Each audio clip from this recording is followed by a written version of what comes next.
Negrito, Carlos at Galanza with 30 mark performance sa laban.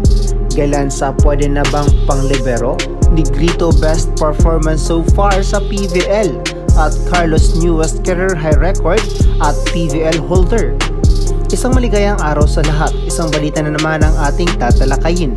Pero bago natin yan simulan ay huwag mong kalimutan mag-like, share, subscribe, paki-spike na rin notification bell para maging updated ka sa hype ganap sa Pinas.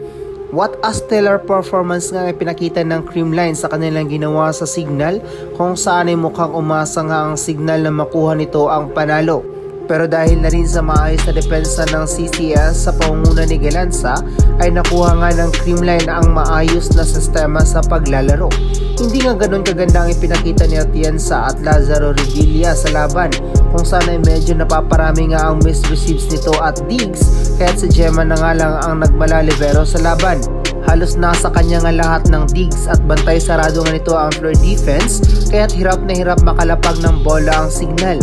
Sa pagtatapos ng laban ay nakuha nga ni Gemma Galanza ang triple-double performance with 14 attacks, 11 excellent receptions at nakakabiglang 30 excellent digs para sa isang outside hitter.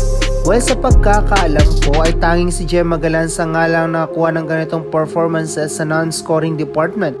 It's the biggest thing na magagawa ng isang open hitter. Nalampasan pa nga nito ang 28 digs ni Atienza sa buong laban.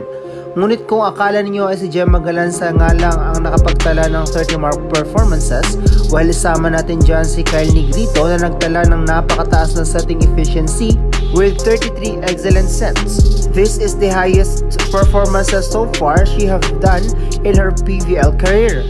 Isang napakataas na performance nga ang nakuha nito sa laban kontra sa Signal, kung saan ay na-outshine nga nito si Kayuna na nagtala lamang ng 26 excellent sets.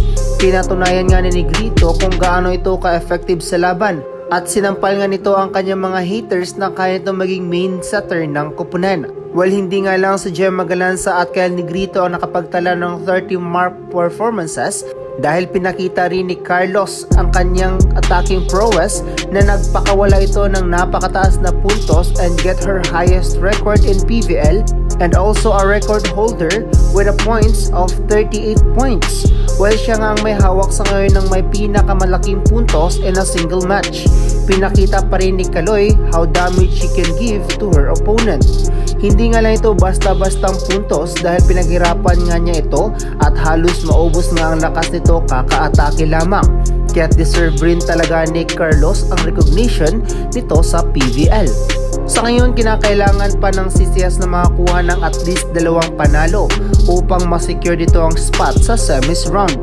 Mga ka-Spike, do you think kaya pa nilang 3 na malampasan ang kanilang record na nagawa this game? Baka may komento ka pa rito. Salamat sa pagtutok mga ka-Spike. Sana nag-enjoy ka at sana di ko nasayang oras mo. Kaya don't forget to like and subscribe. Salamat sa suporta.